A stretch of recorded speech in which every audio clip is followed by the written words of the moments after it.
Millennials we're talking about 1,000-year periods. The millennial is set up with 10 divisions of centuries, 10 100s. So we're talking about 1,000 years. But in that time is divided into generations. So inside of 1 century, you have 1 generation on average. Now, 1 generation, they overlap. Usually 4, sometimes 5 generations can live in 1 overlapping. And when I say generations, you're talking about your parents, their siblings. The next generations, your parents, their siblings have children. That's the next generation. Those children's children are the next generation, and so on. Now, so when I say in that day, what is a day? A day is as 1,000 years as 1 day. To understand Yahweh in his process, there was a song when I was coming up as a child that I used to hear often that said, and I know I'm going to have to paraphrase because I have to go way back. And for some of y'all who know this song, you might have to, I'm not going to sing it, but I need to pull up some of the words. You can't hurry God, you just have to wait. Y'all remember that? What are some more of those songs? Words. Trust him. That's some of the words in it. No matter how long it takes. Don't you worry. Yes. I knew y'all would know it. Hallelujah. See, those were the things that helped us get over during those times when you start going back to the older generations and the overlapping of generations. They live together and they pass along songs, because ever since slavery, we've been singing before we went into slavery. And when we went into slavery, we didn't stop singing. And when we sung, there were messages in our songs. Whatever the matter of the heart, there was a song that was going to come out of it. And so we would sing. So today my message simply is Millennial Reign and forever. In that day, everyone say, in that day. In that day. That was a repeat. In that day. There was my repeat. In that day. Very good. So in that day, I want you to pay particular attention to anything that says, in that day. Now, let me just say one more thing as I continue, and I'm going to go on. As I said about a month ago that I wanted to go back to the Millennial Reign and describe the Millennial Reign so that we have a good look and picture in our minds, our thoughts as to what is the Millennial Reign? How do we deal with what's coming? We don't have to be afraid. And I've said this years ago. And I knew that a lot of my teachings, things that I go into, can be both controversial and scary. And so I mean, I've been told, I've had a pastor who said, oh, Rabbi, you kind of scare people. I said, okay, I understand. And I know that. I know that sometimes when you're looking at the future, and if you don't know where you lie, where you sit, where you stand in the future, it can be scary. But to the people of Yahweh, we should understand that if we walk in obedience, that there is a promise of deliverance. And so this was my motivation. This was my push. This is my passion. This is what I know I must do. I don't have a choice in this. I must get the word out that if you don't obey, then yes, you have a lot to be afraid of. So I have to help people understand what it is they need to obey. So there's 3 areas of what I speak to people about. Exodus chapter 20, commandments, keeping, if you love him, keep his commandments. But you cannot stop at chapter 20. Every place it says, you shall do. What? You shall do. And every place it says, you shall not do. What? You shall not do. That will not stop. I guarantee you. I did the research many years ago where I started counting, and it just kept on going and going, and it didn't stop past chapter 20. Leviticus chapter 11. If we're still having a problem with eating, know for certain that in the garden they had a problem with eating. And if you cannot align your life with Leviticus chapter 11 in your eating, what are you placing on your temple? If you believe that you are the temple of the living Elohim, and your life does not align with Leviticus chapter 11, if you can hear my voice, check it out and start aligning your life. Leviticus chapter 23, which are all about the Sabbath and the holy days, that comes, yes, with regulations.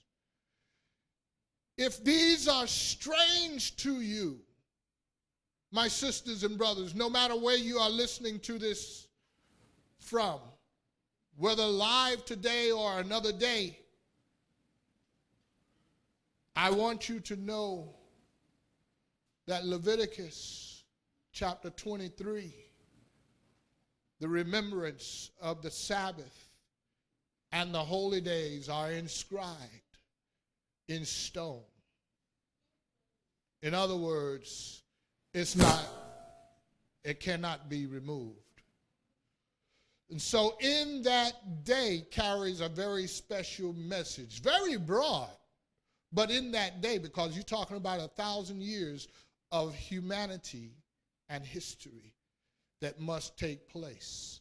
So as I move, I want to take a look at what you recognize as the map of Africa, as it's called today, or the land of Ham, also known in the scriptures as the land of Cush, the land of Ethiopia, the land of Ham. I guarantee you will not find Africa in the scriptures. Now, in some of the other books, you will find it. They've updated, inserted Africa. I'd rather not. I want to stick with what Yahweh has identified. So, what you see on the left is what is known as the countries of Africa, and a scale that tells us what countries occupy these nations.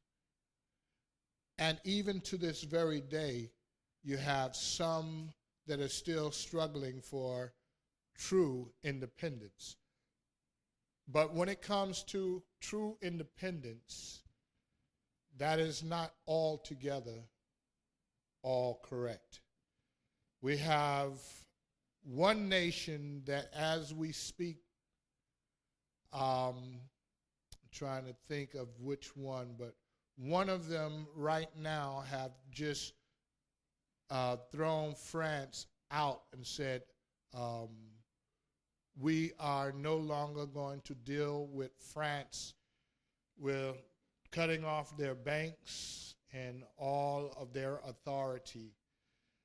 So that's a struggle by itself, because you have France, who have the power and the manpower to go in with their armed forces. So not until they pull their armed forces out are they truly free from the grasp of these nations. Matter of fact, the conference of 1884-85 is still effective, because these countries that have divested or come out of these nations since the 1960s, they still have control over the riches. On the right-hand side, what you see is the landmass, and every place that you see crude oil in the black, gold in the pink, grain, coffee, teas in the green, cottons, ores, uranium in the orange, copper, orange, coffee, green. Uranium is very expensive because this is it's a compound used for nuclear war. So they need this. So they go in, and now the countries that have these riches are poor. Like the uranium, that one, 70% of it goes to the other nation, and less than 5% to the nation that it comes out of. So they are raped and pillaged still. Now, what they do today is say, okay, we'll give you a job. What's the minimum wage in your country? And they will pay them minimum wage while they are dying from dust, breathing in the mines that they go in and pull out these diamonds and this ore. You heard of blood diamonds, all of that. Okay, so I just wanted to remind you of the riches of the land. So now when you think about you shall plant seeds and another eat. You shall have a harvest and another takes. You shall not enjoy the fruit of your labor. So when you look at those scriptures, Deuteronomy 28, here it is. All right, so let's go and let's begin to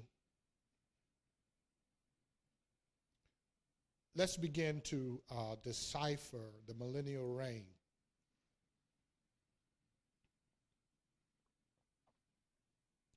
So in this, I'm going to show you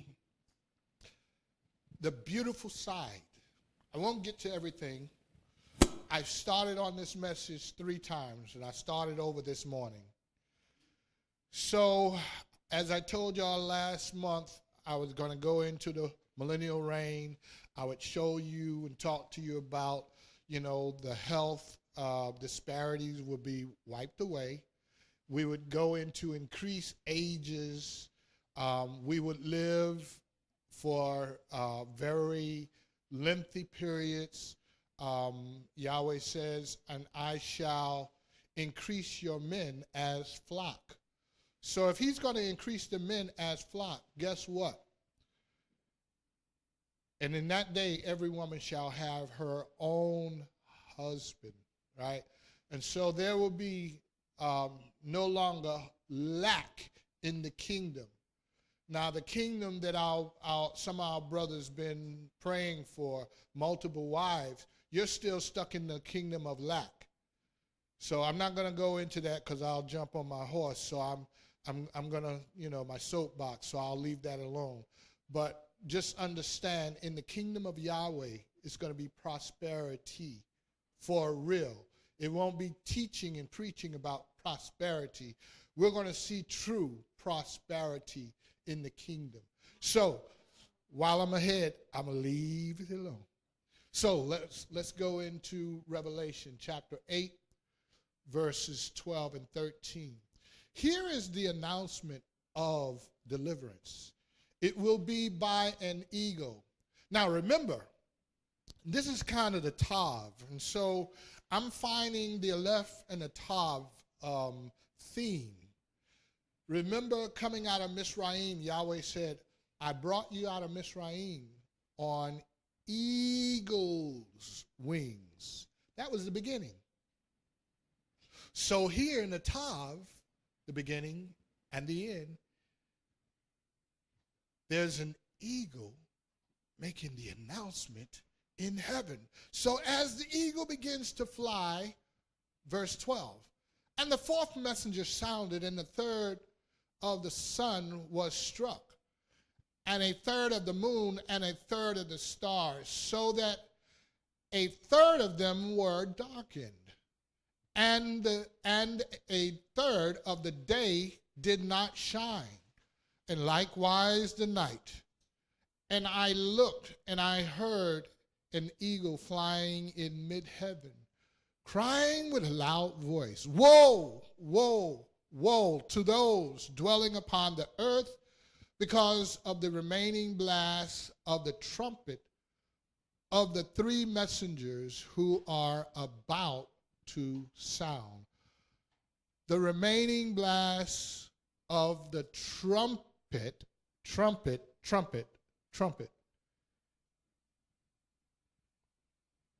of the three messengers who are about to sound.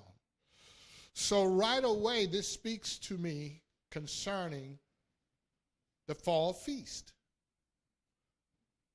The fall feast begins with the feast of Yom Teruah, first trumpet. Yom Kippur, it is a fast for 24 hours. And then feast of ingathering. That's what I see. So that's the deliverance that is spoken of right here in Revelation. Notice I started with the fourth messenger and not the first messenger, because these are the trumpets, the seals, the trumpets, and the bowls. And so we have to be able to recognize what's happening and when. So when the third of the sun has been poured out on, or the clouds on the sun, the moon, and the stars, that there's a time of darkness, I recognize that these trumpets that have started since the very first trumpet have started. Now, I've been preaching and teaching about the trumpets, the seven trumpets, seven seals, the seven bowls, for years, going back to the early 2000s, when my eyes began to open as to what they truly are. And what I have noticed is that when one sound It doesn't sound and stop, but it's a continuous sound. And so what I'm talking about now is the fourth trumpet. And so the fourth trumpet, there is something about it that I've always noticed, that it seems to be out of order of the seven. Because there's the seventh, there's 1, 2, 3, 4, and then 5, 6, 7. And so there's something about that 4, and it's funny that that Sabbath is on that one as well.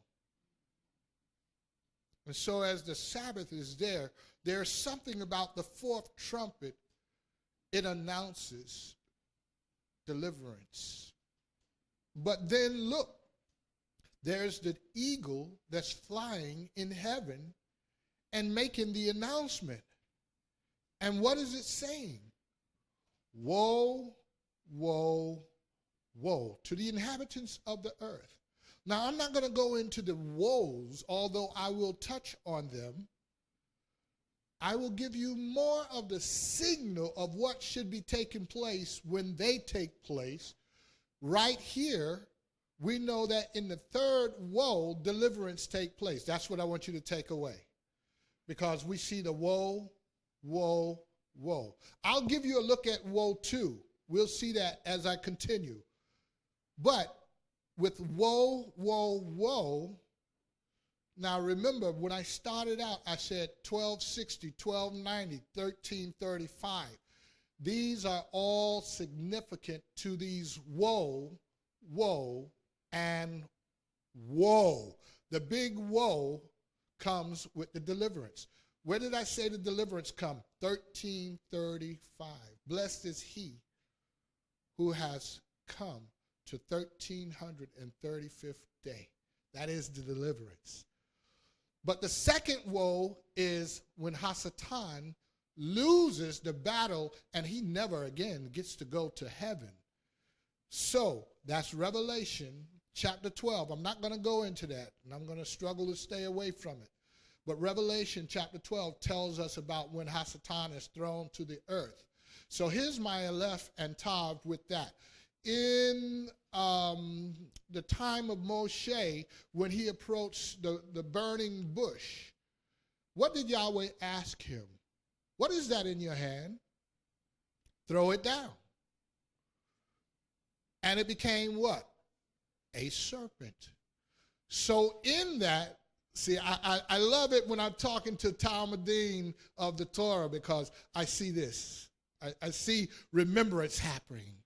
When we study the Torah, we know the map, we know the words. So when someone brings it up, yeah. So when he threw it down, what did it become? A serpent. What did Moshe do from the serpent? He fled. He ran.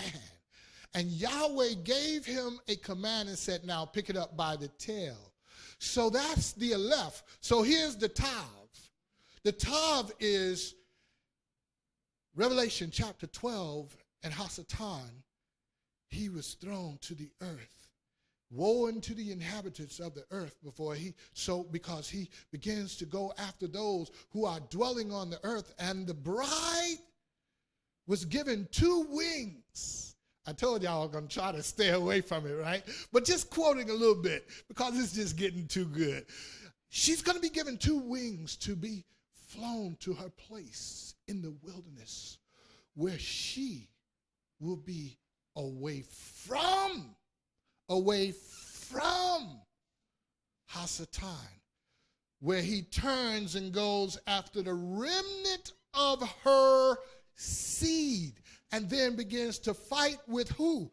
Her seed that was what? Left behind. So this is Matthew chapter 25. The kingdom of heaven is as 10 virgins. 5 are foolish, 5 are wise. Guess who gets left behind? The foolish. So, as we see woe, woe, woe, now we can match up all of those, the Aleph and the Tav. And because of the remaining blasts of the trumpet, what comes first in the fall feast? What comes first? Feast of Trumpets. Because of the remaining blast of the trumpets, the three messengers who are about to sound, right?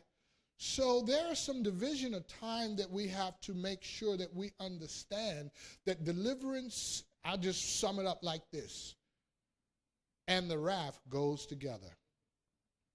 While some are receiving the wrath of Yahweh is being poured out, there's those who are receiving his deliverance. So why should we be afraid? When you see the wrath coming, there's no need to be afraid, because he will not leave you behind. So I was saying about what I see in this period of time with the clouds. The clouds, right now we're under some very strange happenings in the clouds.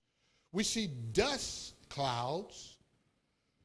We now also have atomic clouds that has happened in our generation. Now, before our immediate generation, but going back to some of our parents' generation, and I'm saying going back to the 1940s. That generation, that one in very particular, because that generation is not supposed to die out until all has concluded.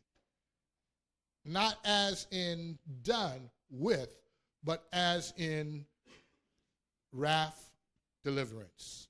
Because there's multiple generations that are in since the 1940s. So for those who were born in the 1940s, a lot of them are still alive. My father is still alive. He's in his 80s. Born in 1938. So we have a lot of our parents that are still alive since the 1940s. 1948, to be very specific. Why 1948? Because Matthew's chapter 24 points to that generation. When you see that generation shall not pass. Yahweh is trustworthy. That generation is not going to pass until all is done. All right, so Revelation chapter 11, verse 13 through 19. This is the kingdom of Yahweh having become the kingdom. The kingdoms of the earth have become the kingdoms or the kingdom of Yahweh. And in that hour, there came to be a great earthquake, and a tenth of the city fell. And in the earthquake, 7,000 men were killed. By the way, that's a number that I keep up with. If I hear 7,000 men have died on the news, it takes me back to this scripture. You know, not just anywhere, but of the great city. So, all right, a tenth of the city fell. And in the earthquake, 7,000 men were killed, and the rest became afraid and gave esteem to Elohim of the heaven. The second woe, so here's the other woe. Here's the second one. We started with 3, here's 2. The second woe is past, and see, the third woe is coming speedily. The 7 trumpets and the 7th messenger sounded, and there came to be loud voices in heaven saying, the reign of this world has become the reign of our master and of his messenger, and he shall reign forever and ever.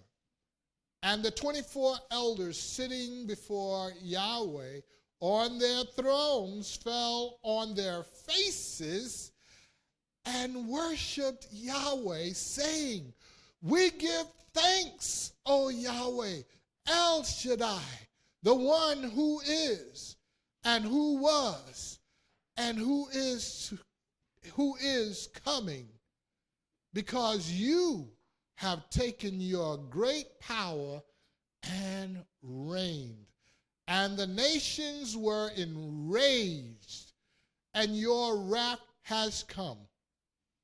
And the time of the dead to be judged, and to give the reward, here it is, to your servants, the prophets, and to the set apart ones, and to those who fear your name, small and great, and to destroy, there it is, those who destroy the earth.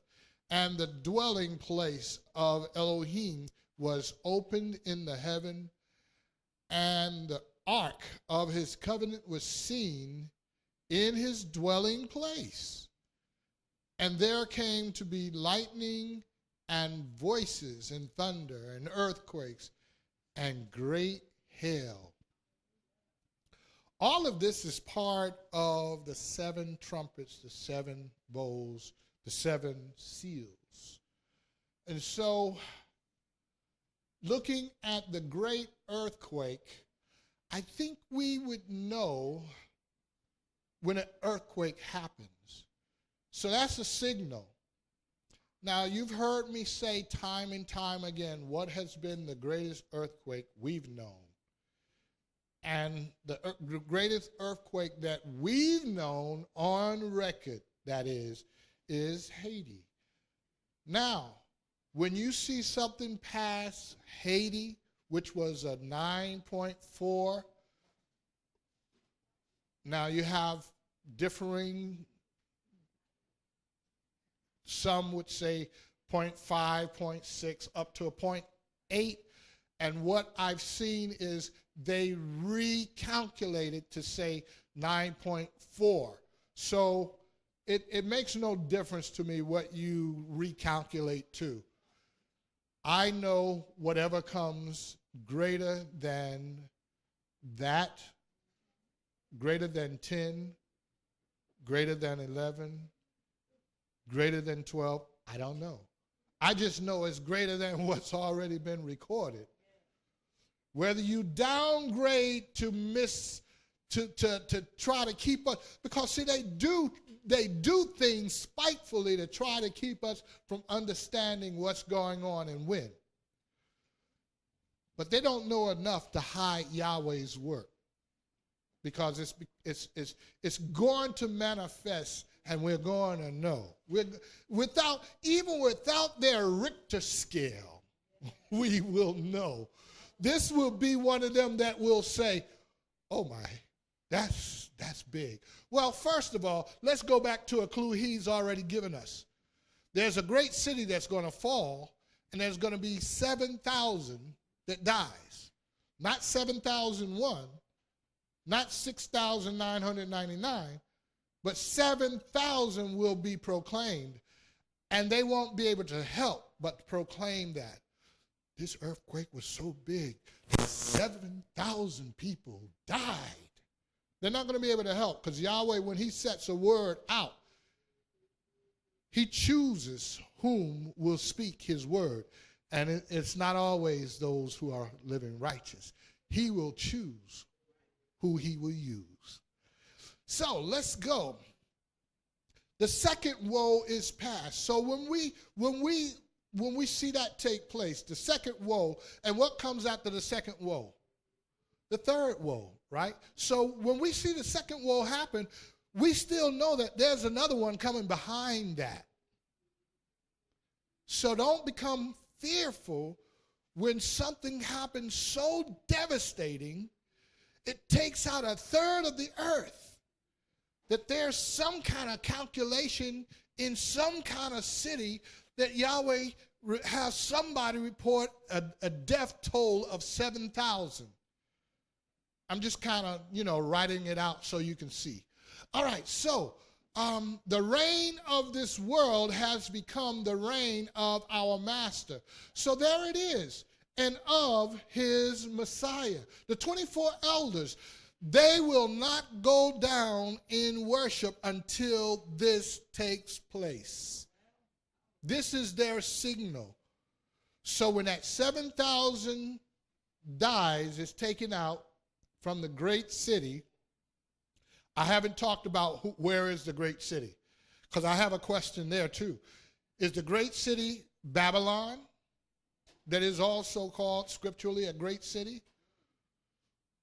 Or is it Jerusalem and the parting of Jerusalem, because now he's gathering them from the north, east, south, and west, and he's bringing them back and hiding them in the valley that he's created to hide. Two wings of an eagle, the left and the top. I hope I'm making some sense to y'all. Hallelujah. So, the 24 elders. Who are the 24 elders? I know I haven't talked about this in some time. It's been some years. Who are the 24 elders? The 24 elders, you have the 12 and the 12. The 12 tribes, the original sons, and then the 12 disciples. That's your 24. That's your 24. Now, I can go further to prove it, but I'm going to leave it right there for right now. But Revelation proves it when it talks about the 12 gates and the 12 foundations. You have the 12 names that are on the 12 foundations, 12 names that are on the gates. All right? So, but I'm going to leave that alone for now.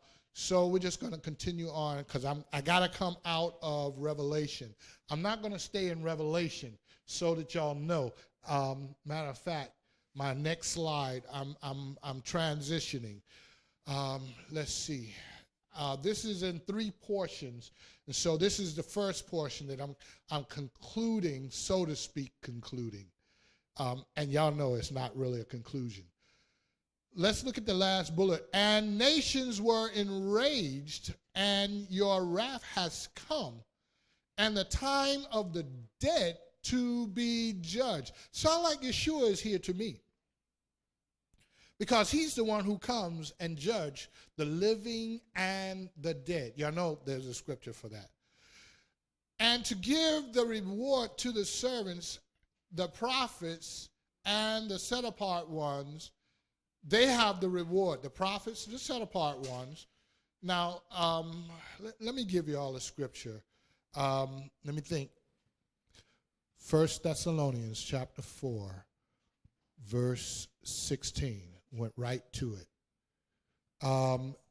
Again, in that day, and I know I'm misquoting, in that day, the Messiah himself shall come down from heaven with the sound of the chief messenger, the voice of the trumpet.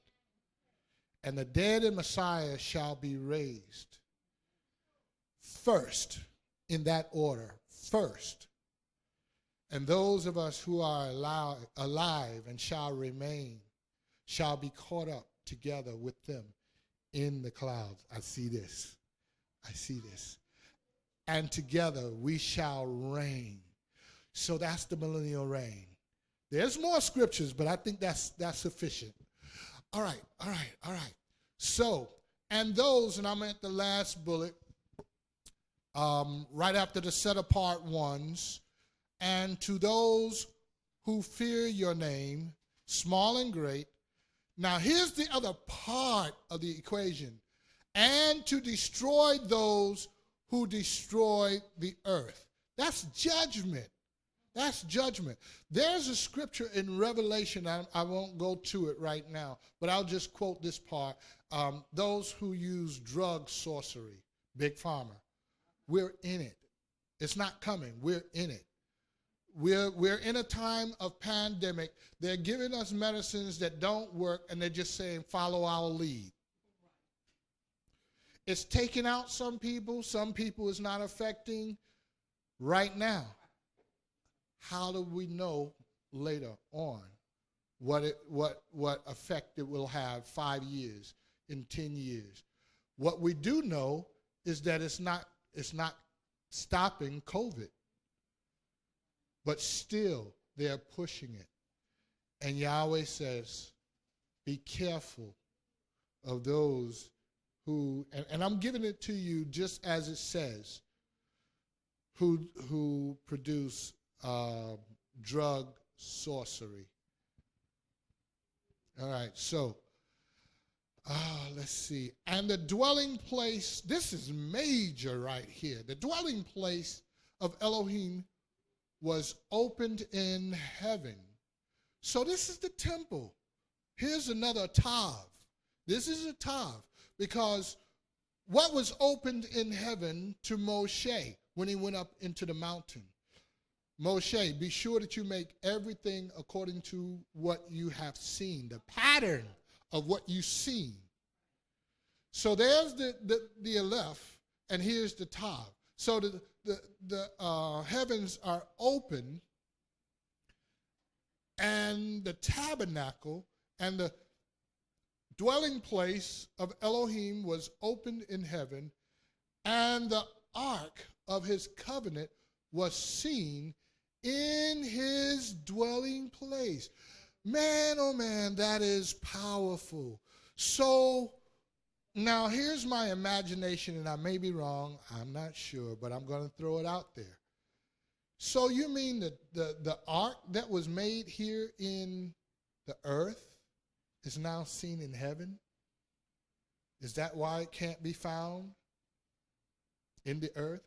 I'm going to read it again. And the dwelling place of Elohim, now we know that that one is the one that was already created. Moshe went up in the mountain and he saw it, was open in the heavens. So this is now the Tav, and the ark of his covenant was seen in his dwelling place. And there came to be lightning and a voice and thunder and earthquake and great hail. Wow. So the witness is in the earth as it is in heaven. And I don't know, like I said, I'm just throwing it out there. For those of you who are in the Zoom, I'm just throwing it out there. Is it the same exact ark that was created here in the earth that can never be found? It was hidden by Solomon. So the witness, can the witness be that it was here in the earth, created in the earth, seen in the earth, carried by even David, and then when the confirmation of the deliverance that is now taking place is seen in heaven? Now, who will see that? Nothing says that every eye will see that. Nothing says that. Nothing says that every eye will get to look in heaven and see the temple. Every eye will look in heaven and see Yahweh. Every eye will look in heaven and see the ark of the covenant. Nothing says that. It just says that the temple will be open, or the dwelling place will be seen in heaven. I tell you, whoever does see that will witness that the time is now. So let's go on to my next part. Yahweh has compassion on the outcast. So let's look further into now Israel, who is the outcast. So when I say the outcast, you got all 12 tribes. But now we're going to look at, in particular, the regathering of the northern kingdom. I begin to see, and I will say, Yahweh's Holy Spirit, allow my eyes to open to see this a little better. Reading these things for years. But I believe this year, Yahweh has allowed me to see a little more in depth. So I'm going to give you what I have. Isaiah chapter 14, verse 1 through 7. Because of Yahweh has compassion on Yaakov and shall again choose Israel and give them rest in their own land. And the strangers join them.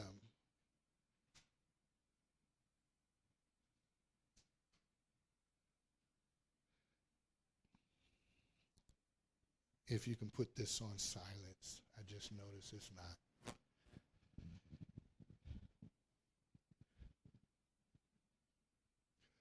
Because Yahweh has compassion on Yaakov and again shall choose Israel, or again choose Israel, and give them rest in their own land, and the strangers shall join them. Watch that part right there. Strangers joining them. And they shall cling to the house of Yaakov, and people shall take them and bring them to their own place. And the house of Israel, now that's the whole house, shall possess them for servants and female servants in the land of Yahweh. That's not a mistake. It's not in their own land. It says in the land of Yahweh. Do you think he knows where his land is? That's where they will end up. Yaakov. And they shall make captives of their captors and rule over their oppressors. Israel's remnant taunts Babylon. And it shall be in that day, or in the day Yahweh gives you rest from your sorrows and from your troubles and the hard service in which you were made to serve, that you shall take up this proverb against the sovereign of Babel and say, how the oppressor has ceased, the gold gatherer ceased. Yahweh has broken the staff of the wrong, the scepter of the rulers. He who struck the people in wrath will cease with ceaseless blows. He who ruled the nations in displeasure is persecuted, and no one restrains. All the earth is at rest and at peace. They shall break forth into singing. So there's another sign of which they have tried to usher in 1948, when they who called themselves Yehuda took the land, ushered by and sanctioned by the UN. Mighty funny, the UN didn't exist 3 years earlier. So 1945 is when the UN came into being. It's called the League of Nations, who came together and said, never again shall we fight world wars without coming together and try to sanction for peace. And so from World War I to World War II, they finally came together and said, look, this was devastating. This was the time of clouds, atomic clouds. Before that period of time, you didn't see those types of clouds. I'm just pointing out some facts, very factual things. We didn't have nuclear war before 1945. But those are some new clouds in the earth, in the day of clouds. All right, so 1948, the establishment of the land of Israel. Now the land have been established. It's waiting for the people to be delivered to the land. Now, whether it's that particular land or not, I'm not questioning that. I mean, because we can kind of go into that and start saying, is this the place? Is that the place? Is this where the temple? I'm leaving all of that alone. Yahweh is going to resolve. That's Yahweh's affairs. So, how the oppressors have ceased. So something right here in this transition tells me it doesn't happen all at once, but it's a gradual thing that you shall see. So notice that we're starting to win cases now when police are being charged with murder. And now we're starting to win some of these cases. It didn't happen at once.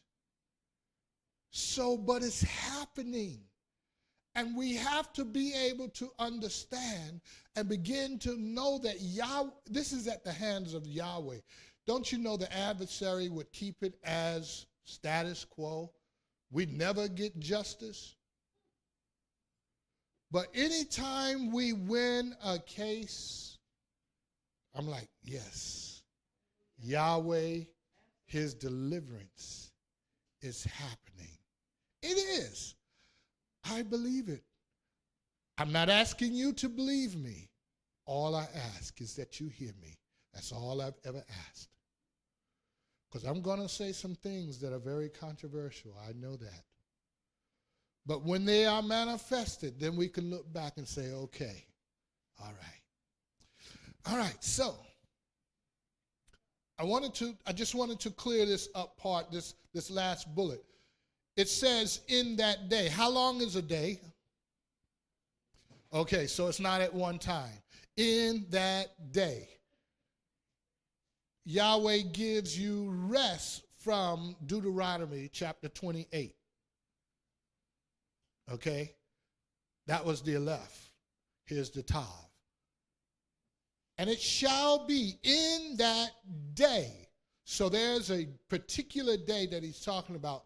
Yahweh gives you rest from your sorrows and from your troubles and the hard service in which you were made to serve your enemies, that you shall take up this proverb against the sovereign of Babel and say. Notice that he went back to Babel. How long ago was that? Babel was the head, right? So if that was a long time ago that Babylon fell, don't forget, we still got Mystery Babylon. So whoever was in Babylon is also in Mystery Babylon. Yahweh speaks to us in a way that when we start to become enlightened, or when light begins to let there be light, when it begins to come on and shine more. See, when a light dimly shines, we can see. Even a dim light shines. And it pierces through darkness. So according to 1 Corinthians, I think it is, that we have seen in part. Okay? But when we come face to face, we will know. And so we're getting ready to come face to face. But the in part is, here's the two parts, the Torah and those who are believers in the Messiah. The two must come together as one. We have our Hebrew brothers, some of them stuck behind the wall. They know the Messiah, that's how they came in, and they switched and went over and said the Torah, and that's it. We don't need nothing else. Then we have our Christian brothers who are on the other side and saying Jesus and him alone. That's all we need. We just need Jesus. We don't need, we don't need all of that other stuff. We don't need it. But he says, don't turn to the right nor the left. One direction. Okay, so I need to move out of here. Look at that last bold where it says, they shall break forth into singing. So this is the earth. This is the earth, and there's this process by which now Israel have been taken back to their place and protected, but now it is being revealed to all the earth in that order. That's all not one thing. So if you read that bullet 2 all the way to the end, it's not one thing at one time. It's the process that takes place in that day.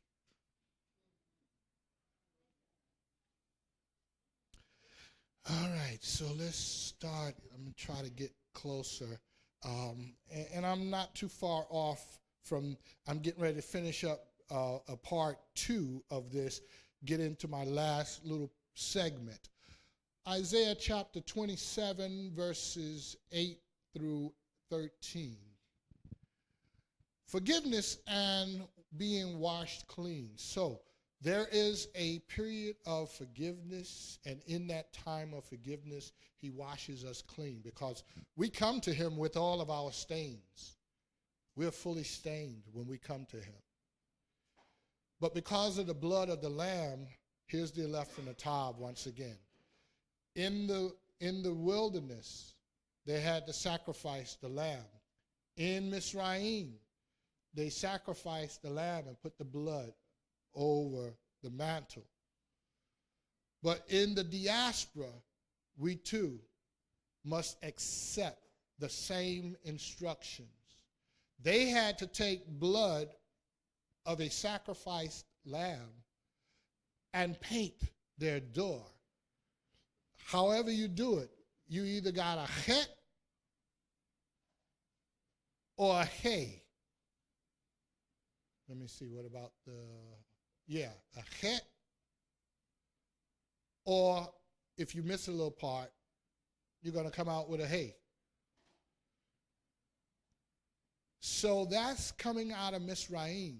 That was the instructions. So the instructions are now that we must also do this as often as you do this how often?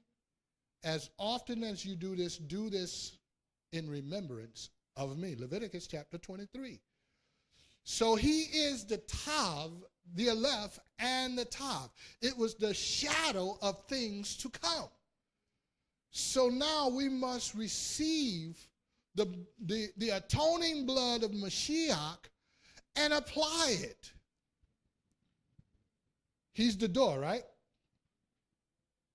So if he's the door, you must accept the atoning blood and apply it to the door, the Aleph, the Tav. I'm hoping it's making sense. And I'm not shouting. I'm speaking. I'm teaching. I'm in a very teaching mode today. And so therefore, I really want you to get this and understand it. I need for you to see the millennial reign, that it's not really scary. For some, yes. If I'm creating fear for some, okay. Read those scriptures. Exodus chapter 20. Keep on reading. Every place he says, you shall not. Don't stop when you get to the last chapter or verse in chapter 20. Leviticus chapter 23. Leviticus chapter 11. I want to help you. So if you are fearful of anything I'm teaching, then go read those and understand how you can remove the fear. It's about obedience. So let's go ahead and move from here, because they shall worship Yahweh on the set-apart mountain in Jerusalem. Here's a book, chapter, and verse that I don't have in here, and I'll just quote it. I don't think I have it in here. Isaiah chapter 2, verse 2, where he says, and in that day, they shall say to each other, come, let us go to the house of Yaakov, and let Yahweh, and he shall teach us of his ways. So the problem has been is they don't know his ways. And that's what Yahweh says. I just quoted something he says. The problem is they don't know my ways. How do you know his ways? Go back to the first love, Mount Sinai. Jeremiah. Okay, so I'm now into my third segment, and I'm going to be bringing this to a conclusion. Jeremiah chapter 3, verse 1. And I'm actually going to do the whole third chapter. I started looking at this, and I'm like, what can I leave out? It was so much. I won't go into everything that I see. I mean, I'll have to do that, probably as I pick this up again. But I'm going to scan through because I just decide I need to use the whole thing in order to introduce to you. I'm coming back to the Millennial Reign because I really want for us to see it. Return. Yahweh is saying, return to me. So let's look at what Yahweh is saying. Elohim said, if a man puts away his wife and she goes from him and becomes another man's, does he return to her again? Would not the land be made greatly unclean? I heard some no's out there. That's because you Talmudim. But you have committed whoring with many lovers. And would you return to me, declares Yahweh? Lift your eyes to the bare heights and see. Where have you not lain with men? Besides, the ways you have sat for them like an Arabian in the wilderness. And you made the land unclean with your harlotry and your evil. Therefore, the showers have been withheld, and there has been no latter rain. You have had a harlot's forehead. You refuse to be ashamed, no repentance. Shall you not from now on cry to me, my Father, you are the guide of my youth? Does one bear a grudge forever? Does one keep it to the end? See, you have spoken and done the evil that you could. In other words, Yahweh is saying, Israel, my bride, return to me. And he's speaking to Israel because he divorced Israel. So I'm separating the two sides out. This is the northern kingdom. And he's saying, you have lain with every man. Is there a place that you have not committed harlotry? And harlotry is equated to idolatry.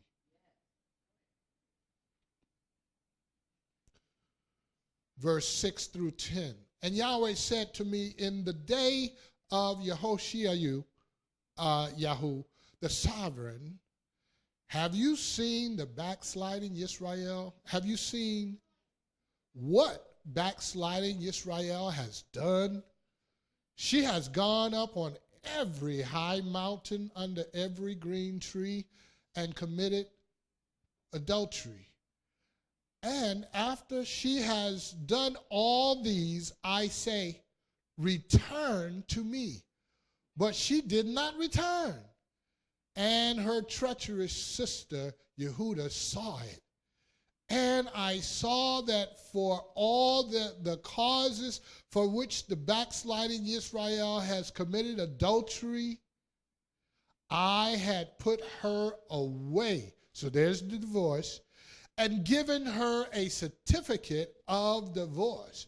Yet her treacherous sister Yehuda did not fear, but went and committed idolatry,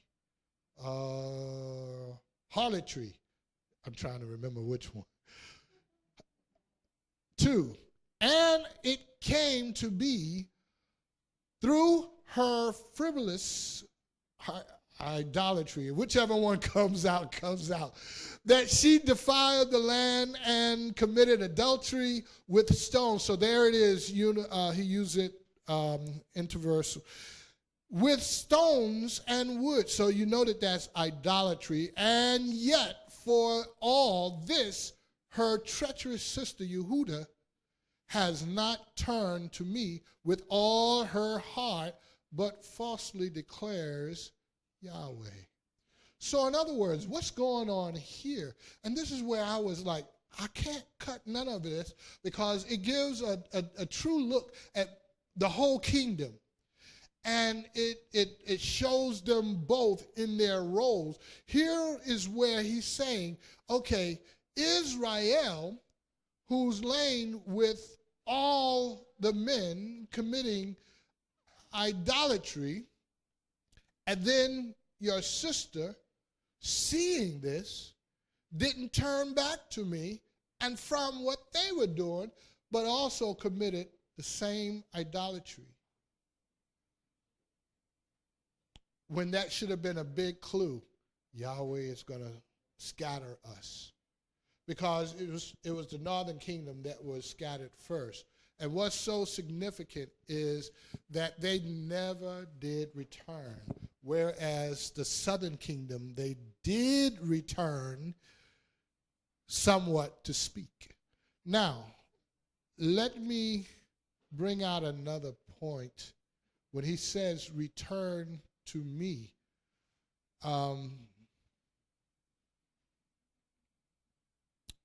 okay, I'll have to come back to that.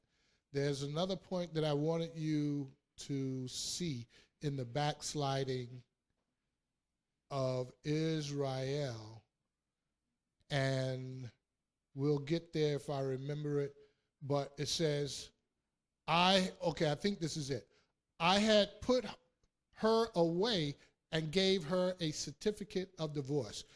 Right there. Now, in our midrash, I think it was last week, as we were talking about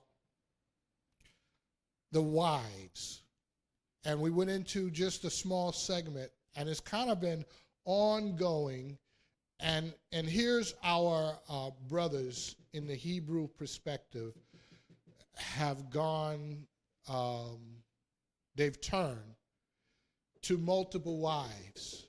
And so turning to multiple wives, let me show you the reason why Yahweh, first of all, Yaakov said, I came here with my staff, Exodus, and now I have been divided into two parts.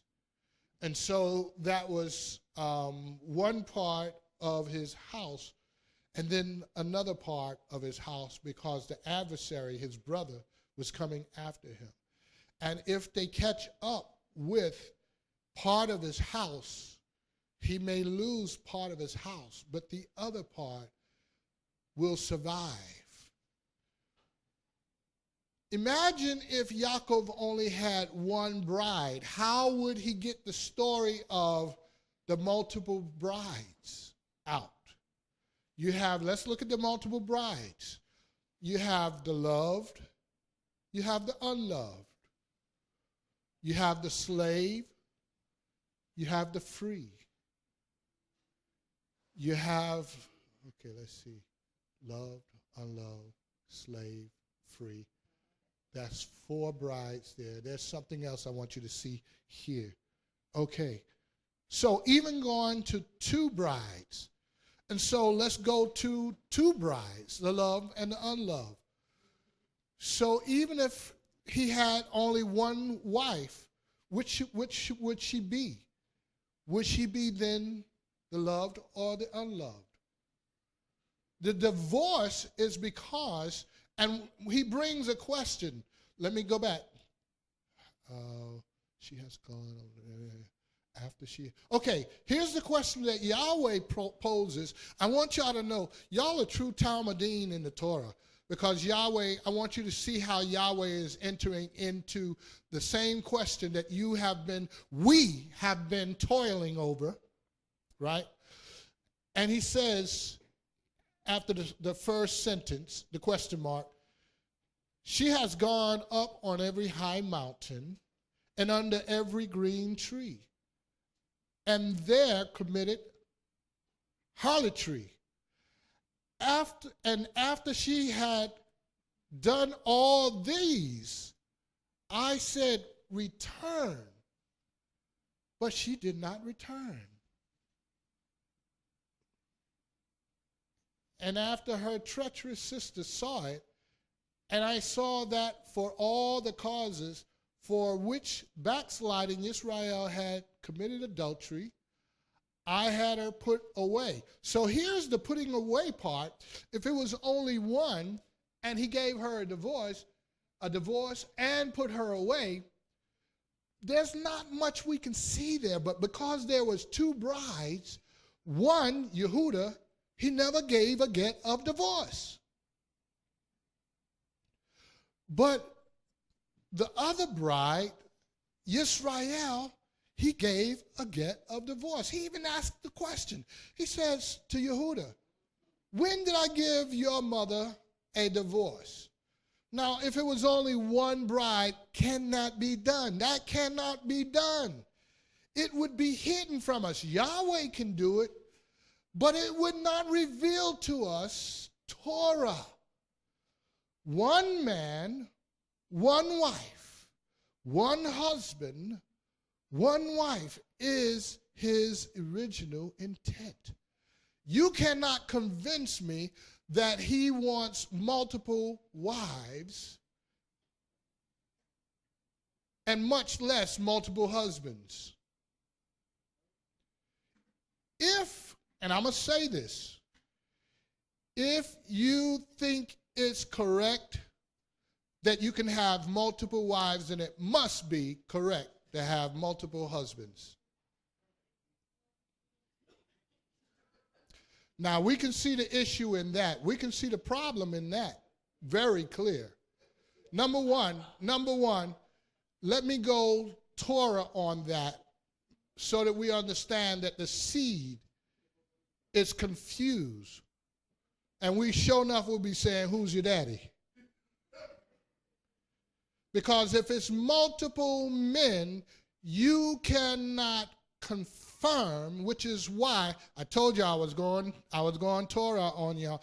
This is why Sarah could not be taken. It was very simple for the king. He had her for a while. It wasn't overnight. He could have taken her because he was the king.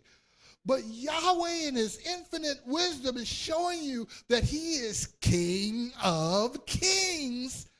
And he's showing us why it cannot be multiple husbands, because it's confusion. Because you can have a Gentile claiming seed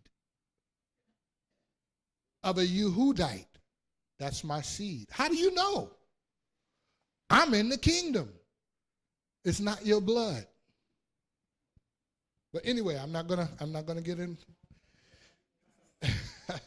I think y'all see where I'm at. Okay. But I think we have to settle that if it is okay to have multiple, and I'm a man, I'm definitely, no, I'm not sharing. I'm sorry. Listen, if it's fair game, if it's fair to have multiple wives, then it's fair to have multiple husbands. Whether you agree or not, let me tell you the other side of that help meet.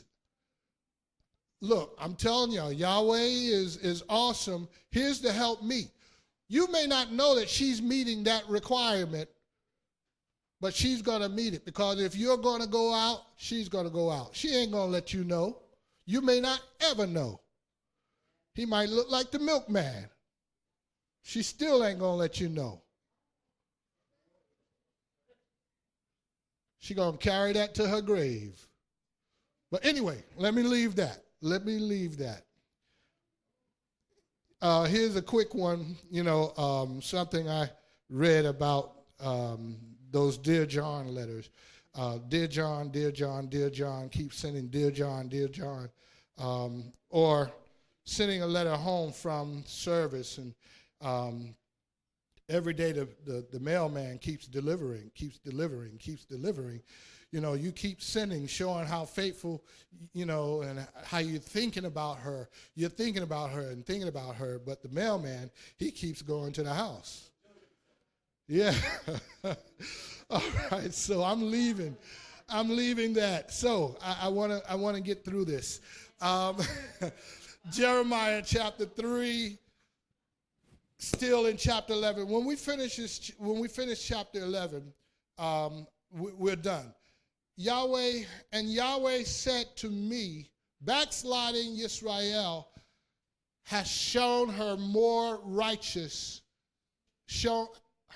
more righteous than treacherous Yehuda. Go and proclaim these words toward the north and say, return, O backsliding Israel, declares Yahweh. I shall not look on you, there's the forgiveness, in displeasure, for I am lovingly committed, declares Yahweh, and I do not bear a grudge forever. Only acknowledge your crookedness, because you have transgressed against Yahweh your Elohim, and have scattered your ways to strangers under every green tree, and you have not obeyed my voice. Declares Yahweh, return, O backsliding children, declares Yahweh, for I shall rule over you, Israel, speaking to the north, and shall take you from a city and from a clan, and shall bring you to Zion, and I shall give you shepherds according to my heart, and they shall feed you with knowledge and understanding. So this is the process that's not happening at one time. And so where he says, I shall have rule over you. So if he's having rule, he's called backsliding Israel back together. Right here it says, one from a city, two from a clan. That's not everybody all at once. That's the process. One from a city, two from a clan. That's the process. So if you see there's a lot of movement right now, folks are heading back into the land of Africa, one from a city, two from a clan. It's happening because the 400 years have happened. All right, so let's continue. Verses 16 through 20. And I think I have one more slide after this. And it shall be when you have increased. So guess what's going to happen during and in that day? Yahweh says, and I shall increase your men as flock. So I don't know that we're going to see him right now all at once and everything happen. Everything I'm reading saying this is in that day. It's a 1,000-year period. It's a time span. And it's over generations. All right, so, and it shall be when you have increased and shall be fruitful in the land in those days. So you got to be in the land, and he's going to increase you in the land, declares Yahweh, that they no longer say the ark of the covenant of Yahweh, neither would it come to heart, nor would they remember it, nor would they visit it, nor would it be made again. At that time, Jerusalem, notice how he went broad again right here. Broad, all 12 tribes, shall be called the throne of Yahweh, and all the nations shall be gathered to it.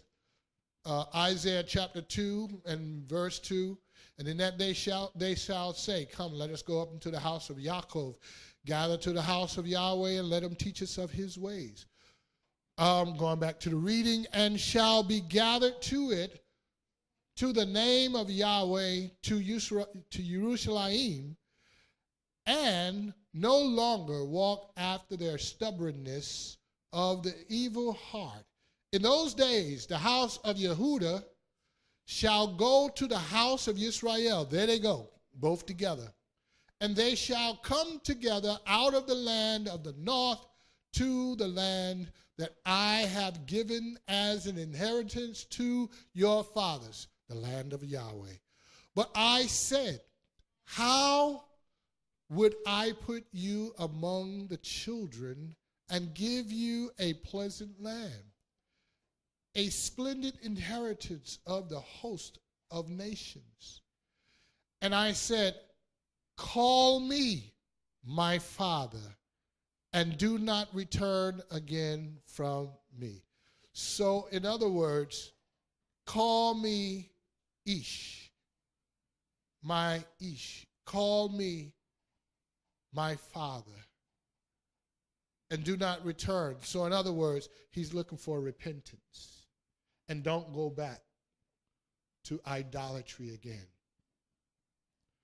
But indeed, as a wife betrays, there it is. I wasn't too far off again. I'm going to read that part again. But indeed, as a wife betrays her husband, so have you betrayed me, O house of Israel, declares Yahweh. Coming into the end. A voice was heard, verse 21 through 25. A voice was heard on the bare heights, weeping supplications of the children of Israel, because they have perverted their ways. They have not known my ways. They have forgotten Yahweh, their Elohim. Return, this is him saying, return, O backsliding children. And if he only had one wife, this is the issue that I'm trying to really pull out for you. So our Hebrew brothers who are jumping on the bandwagon of multiple wives, you got an issue here. And I'm not going to go in that direction.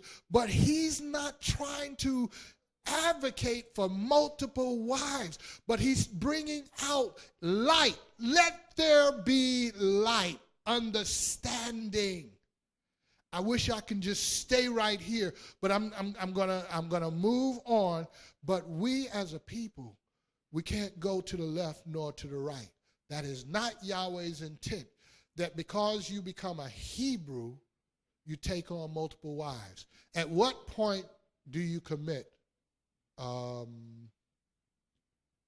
adultery? All right, here we go.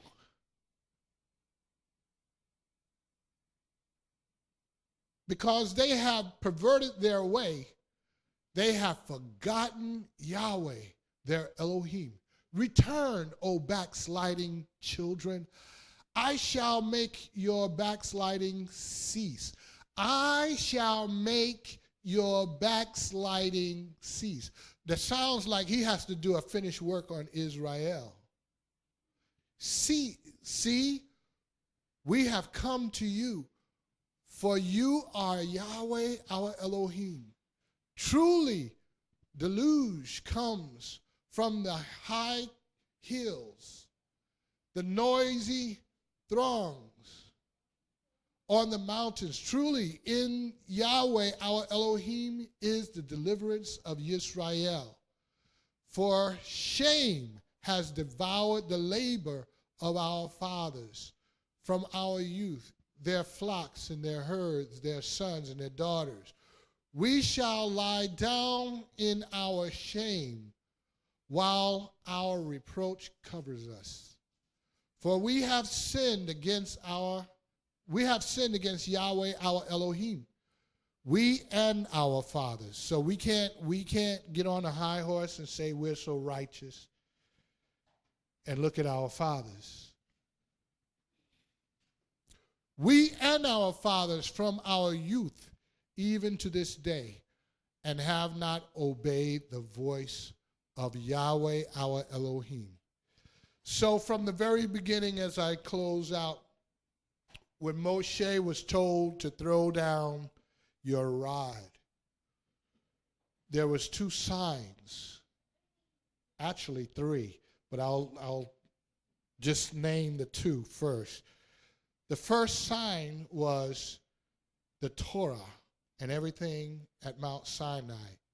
Go back to your first love, or I will take away the lamb. So I actually went left and top. So the Aleph was Moshe at the burning bush. What's in your hand, throw it down. The rod was a symbol of authority and the voice of Yahweh. They will not listen to my voice. Moshe voiced what Yahweh's concern was. And as Moshe said, they will not listen to my voice. That's the first sign.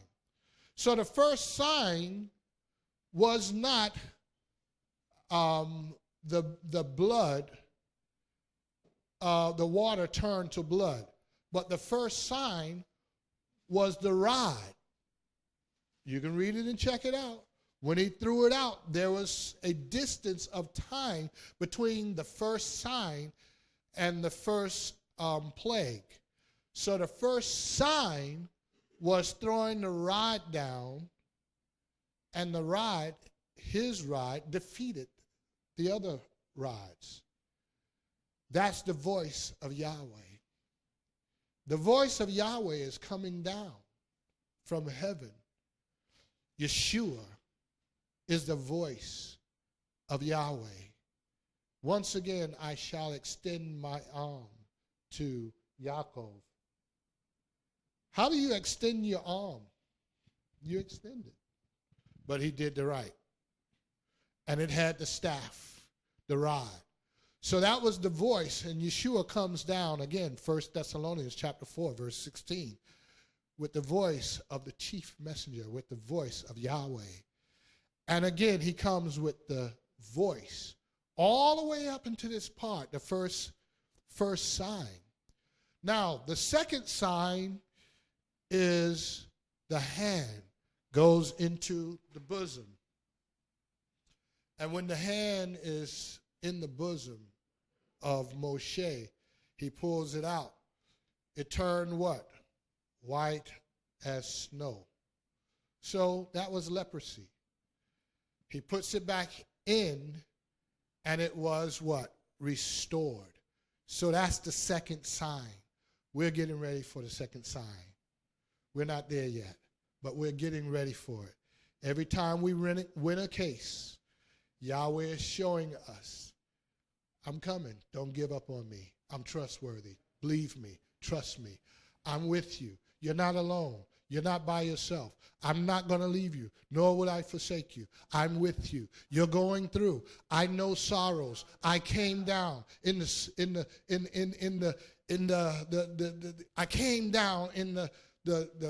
shape, or the form of sinful flesh. I took your place. I am acquainted with your sorrows. I am able to understand your sorrows. I know death. I know life. I know what you've been through. I know what you're going through. I know what you're ready to go through. But I also know what you're getting ready to achieve. So don't give up on me. I am trustworthy. I am trustworthy. I am trustworthy. I am Yahweh. I am God. I am Elohim. I was the Aleph. I am the Tav. I was with them in the beginning. I'll be with you in the end. Don't give up on me. I am Yahweh. I was him in the beginning. I am him in the end. When I said, let there be light. When When I said, let us make man in our image, Yahweh said, I came speaking to you in many ways, trying to get you to understand me. In the beginning, I spoke to you through the mouths of prophets. Today, in these last times, I put everything in the hands of my Son. Through him, all things that were made through him. That's Yahweh. He's letting us see he is the Aleph and the Tav. If he made everything, he must be the creator. He made us. And so when the 24 elders go down on their knees and begin to worship, that's because they're seeing their relatives, their loved ones. They're seeing us receive deliverance. And when we receive deliverance, there is a stoppage in heaven for a whole half an hour. And then there's an spontaneous praise. And when the spontaneous praise breaks out, you gotta know the eagle is flying. And when the eagle flies, he says, I brought you out on eagle's wings, Aleph. And I took you into the promised land and the place on wings of an eagle. And I shall never leave you. Can we give Yahweh a praise? Yeah. Hallelujah. Yeah. Hallelujah. Oh my YAH. Oh my YAH. Oh my YAH. Oh my YAH, YAH, YAH, YAH. You're my Elohim. I'ma give you praise.